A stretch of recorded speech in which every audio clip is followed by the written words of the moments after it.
জয় Bangla slogan দিয়ে জওয়ানরা, বিডিআরের পোশাক পরিহিত অনেক জওয়ানরা স্লোগান দিয়েছেন, খুনে অংশগ্রহণ করেছেন। তারা আসলে বাংলাদেশি কিনা?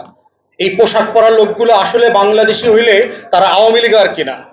আপনি 19,000 লোককে গ্রেফতার করলেন প্রায় ইয়ের পরে, গণহত্যার পরে।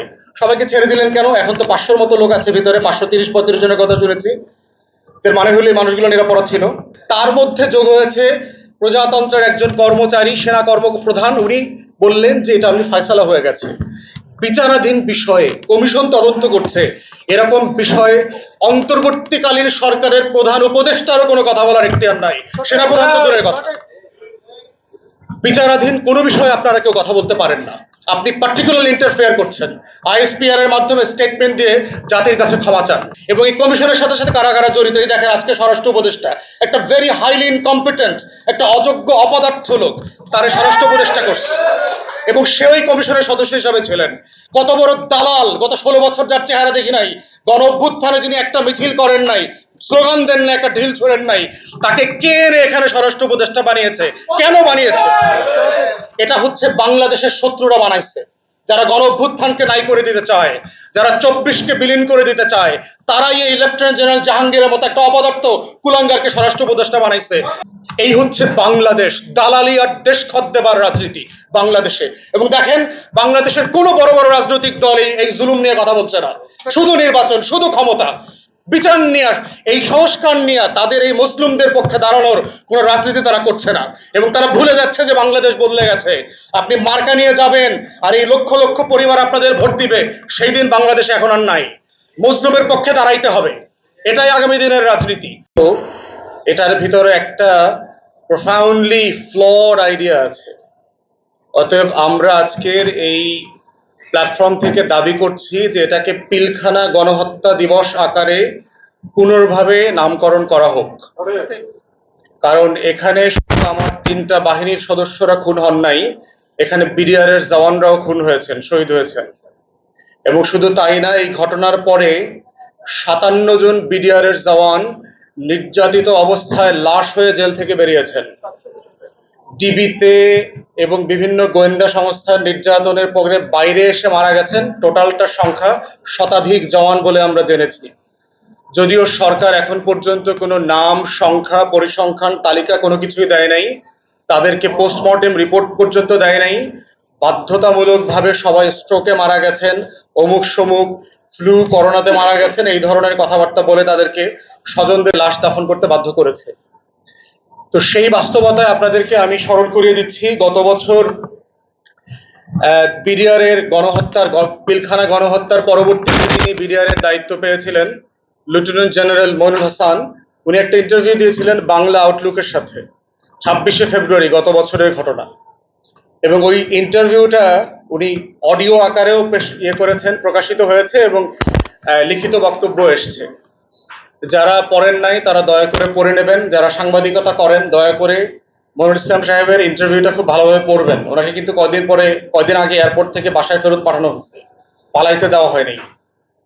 এবং সেখানে উনি অনেকগুলো গুরুত্বপূর্ণ কথা বলছেন যে কারা কারা দায়ী থাকতে পারে। এই প্রশ্নের উত্তর যখন উনি বলছিলেন, একটা কথা বলেছেন যে যেই ধরনের অস্ত্র ব্যবহার করে এই লেভেলের একটা গণহত্যা এবং ধ্বংসযজ্ঞ এখানে চালানো হয়েছে, সেই ধরনের অস্ত্রের আলামত এবং কোনো প্রমাণ আমরা পরবর্তীতে দায়িত্ব নেবার পরে পাই নাই।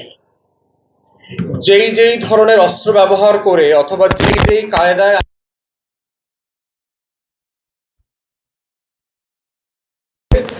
সেজন্য যে অস্ত্র ব্যবহার করা দরকার, সেই অস্ত্র গোলা বারুদ, বিডিআর এর যে গোলা বারুদ, তার সাথে মিলছে না অনেক জায়গাতে। এবং খুব পরিষ্কার পরিচ্ছন্ন জায়গা পাওয়া গেছে আলামতের জায়গায় এসে। তো সেই জায়গাতে একটা ইন্ডিকেশন আছে যে উনি বলছেন যে 21 থেকে 22 জনের একটা টিম বাহির থেকে এই ঘটনার সময় ওখানে ঢুকেছে।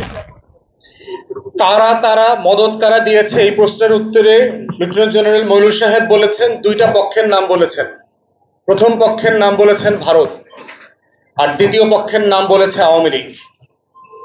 বাংলাদেশের গত 16 বছরের ইতিহাস পর্যালোচনা করলে যেটা আমাদের কাছে পরিষ্কার, এই লাল সবুজের পতাকাকে গত 16 বছর ধরে কারা অসম্মানিত করেছে, আমাদের ভোট, আমাদের গণতন্ত্র, আমাদের সার্বভৌমত্ব সবকিছুকে হেয় করেছে, ছোট করেছে, তার প্রত্যেকটা জায়গার সাথে এই দুইজন দেশীয় এবং বিদেশি শত্রুর নাম বারবার ঘুরে ফিরে এসছে।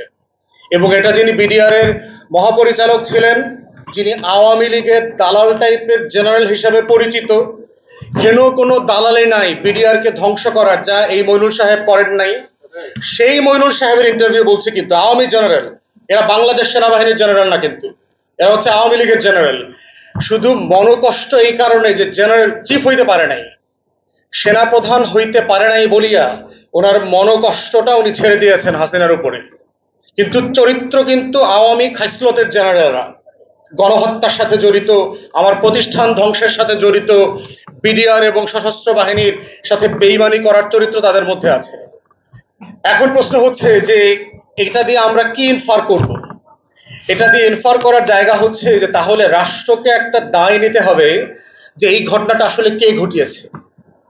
যেহেতু বিডিআর এর সাবেক মহাপরিচালক একটা কথা বলছেন, যিনি ওই সময়টাতে দায়িত্ব পালন করেছেন, তিনি যেহেতু অনেকগুলো পক্ষের কথা বলেছেন যে এখানে আওয়ামী লীগের নেতাদের সাথে মিটিং হয়েছে, এখানে জয় বাংলা স্লোগান দিয়ে জওয়ানরা, বিডিআর এর পোশাক পরিহিত অনেক জওয়ানরা স্লোগান দিয়েছেন, খুনে অংশগ্রহণ করেছেন, তারা আসলে বাংলাদেশি কিনা, এই পোশাক পরা লোকগুলো আসলে বাংলাদেশি হইলে তারা আওয়ামী লীগ আর কিনা, আওয়ামী লীগের যে নেতা এটার সাথে যুক্ত ছিল তাদেরকে জিজ্ঞাসাবাদ করবার জন্য কি চেষ্টা করা হচ্ছে।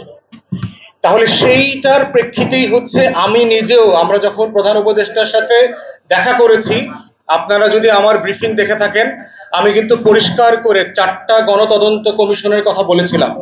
তার ভিতরে একটা বলেছি পিলখানা গণহত্যার কমিশন হইতে হবে, গণতদন্ত কমিশন। এবং সরকার কিন্তু প্রচন্ড প্রেসারে ছিল বিভিন্ন ফোর্সের কারণে যে এই ধরনের কোনো কমিশন যেন গঠিত না হয়। তারপরেও আমাদের প্রচন্ড প্রতিবাদ এবং মিডিয়াতে আমাদের আপনাদের পক্ষে কথা বলাটা জারি রাখার কারণে তারা শেষ পর্যন্ত কমিশন করতে বাধ্য হয়েছে, কিন্তু একটা কানা, বোবা, খোরা, আন্ধা, প্রতিবন্ধী কমিশন করে দিয়েছে। মানে কমিশন করে দিয়েছে কাজে, কিন্তু আসলে তার কোনো এখতিয়ার নাই। এখতিয়ার নাই কেন? যেটা আপনাদের দাবির মধ্যে, আপনারা 8 দফা দাবির মধ্যে উল্লেখ করেছেন যে 2 এর উমো বাতিল করবার জন্য ব্যতীত দিয়ে যেই মামলায় যাকে যাকে অভিযুক্ত করে সাজা দেওয়া হয়েছে সেই কমিশন তাদের ব্যাপারে কোনো তদন্ত করতে পারবে না। তাহলে আর তদন্তর বাকি থাকলো কি?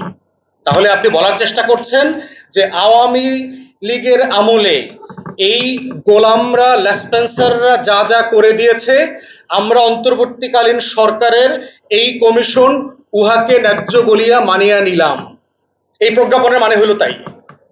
তাহলে এইটা তো বিচার হইতে পারে না। এইটা তো জওয়ানরা, জওয়ানদের পরিবারদের যে দুঃখ, কষ্ট, দুর্দশা, এইটার জন্য সমাধান হতে পারে না। এবং আমি যখন বিভিন্ন জেলায় যাই, আপনাদের যে কল্যাণ পরিষদ আছে, আপনাদের বিভিন্ন জেলার বিডিআর এর কল্যাণ পরিষদের ভাই বোনরা এসে আমার সাথে দেখা করেছে, জামালপুরে, শেরপুরে, রংপুরে, দিনাজপুরে, বিভিন্ন জেলাতে, নেত্রকোনাতে। এবং আমি আপনাদের দুঃখ কষ্টের যে গল্প শুনেছি, মানে এটা অমানবিক। বাংলাদেশের নাটক সিনেমা দেখলে মনে হয় যে এই দেশে নাটক লেখবার কোনো গল্প নাই, স্ক্রিপ্ট নাই। কিন্তু যারা স্ক্রিপ্ট লেখেন তাদেরকে শুধু বলবো যে বাংলাদেশের গত 16 বছরের মজলুমদের সাথে বসেন, তাদের জীবনের গল্প শোনেন। আপনি নাটক আর সিনেমা বানাতে বানাতে ইসরাফিল সিংগায় ফু দিয়ে দিবে, আপনার গল্প শোনা শেষ হবে না। এই হচ্ছে বাংলাদেশের নাটক সিনেমার গল্প। কিন্তু আপনাদের ওই রমনা, প্রেম, পরকীয়ার বাইরে আপনারা আর কোনো গল্প দেখেন না, চেনেন না, কারণ আপনারা জীবন থেকে এত বেশি বিমুক্ত হয়ে গেছে। তো তাহলে গণতদন্ত কমিশনটা আসলে কি করতে হবে? মইনুল সাহেবের ইন্টারভিউ থেকে শুরু করে এই যে টোটাল অভিযোগগুলো, রিউমার আকারে বলেন, গসিপ আকারে বলেন, সমাজে যে ডমিনেন্ট আছে, এগুলোকে তো এক্সপ্লোর করতে হবে যে আসলে ফ্যাক্টস কি। আপনি 19,000 লোককে গ্রেফতার করলেন প্রায় ইয়ের পরে, গণহত্যার পরে, সবাইকে ছেড়ে দিলেন কেন? এখন তো 500-র মতো লোক আছে ভিতরে, 530-35 জনের কথা শুনেছি। এর মানে হলো এই মানুষগুলো নিরাপরাধ ছিল। তাহলে ছাড়ছেন, তার জীবনের যে 16টা বছর নষ্ট করে দিয়েছেন, 15টা বছর নষ্ট করেছেন, সেটার দায় দিতে হবে না? এই যে পরিবারগুলো ধ্বংস হয়ে গেছে, এই পরিবারের মেয়েদের যে কেউ বিয়ে করে না, এই পরিবারগুলো যে সমাজ থেকে বিচ্ছিন্ন হয়ে গেছে, তাকে যে একটা অবাংলাদেশে বাংলাদেশের নাগরিক বানায় দিয়েছেন, তাকে এই দেশে যে বিদেশি বানায় রাখছেন আপনারা, এইটার জন্য কম্পেনসেট করতে হবে না? ক্ষতিপূরণ দিতে হবে না? তাহলে যাকে দোষী বানাইলেন না, যাকে জেলে রাখতে পারলেন না, তাকে আবার চাকরিও ফেরত দিলেন না। চাকুরিও ফেরত দিলেন না, 16 বছর ধরে বেতন ভাতাও দিলেন না, পেনশন দিলেন না, চিকিৎসা নিতে পারে না হাসপাতালে। পরিবারগুলো কি অমানবিক জীবনযাপন করছে। এই গল্প শুনলে কোনো ভদ্র মানুষ, কোনো ন্যায্যতায় বিশ্বাসী মানুষ এই প্রকল্পের সাথে অস্বীকার করে প্রতিবাদ না করে পারবে না। এই ধরনের বাস্তবতা জীবনযাপন করছি। তার মধ্যে যোগ হয়েছে প্রজাতন্ত্রের একজন কর্মচারী, সেনা কর্মপ্রধান, উনি বললেন যে এটা আমি ফয়সালা হয়ে গেছে। বিচারাধীন বিষয়ে কমিশন তদন্ত করছে, এরকম বিষয়ে অন্তর্বর্তীকালীন সরকারের প্রধান উপদেষ্টারও কোনো কথা বলার এখতিয়ার নাই, সেনাপ্রধান তো দূরের কথা। বিচারাধীন কোনো বিষয়ে আপনারা কেউ কথা বলতে পারেন না। আপনি পার্টিকুলার ইন্টারফেয়ার করছেন, আইএসপিআর এর মাধ্যমে স্টেটমেন্ট দিয়ে জাতির কাছে ক্ষমা চান। কমিশন যেখানে গঠিত হয়েছে, যেই বিষয়ে মামলা চলছে, সেই বিষয়ে বিডিআর দায়ী। বিডিআর ইনস্টিটিউশন তো গণহত্যা করে নাই। বিডিআর এর দায়ী থাকলে তো বিডিআর সদস্যরাও বলেছে আমাদের জওয়ানদের ভিতর থেকে যারা যারা এই খুনের সাথে জড়িত, তদন্ত সাপেক্ষে তাদেরকে সর্বোচ্চ শাস্তি দেন, এই দাবি বিডিআর এর জওয়ানরাও করেছে। তাহলে সেই দাবির প্রেক্ষিতে আপনি কেন বলছেন যে বিডিআর এর ইনস্টিটিউশন দায়ী, তারা দায়ী? কেমনি বুঝলেন আপনি? তদন্তই তো হয় নাই।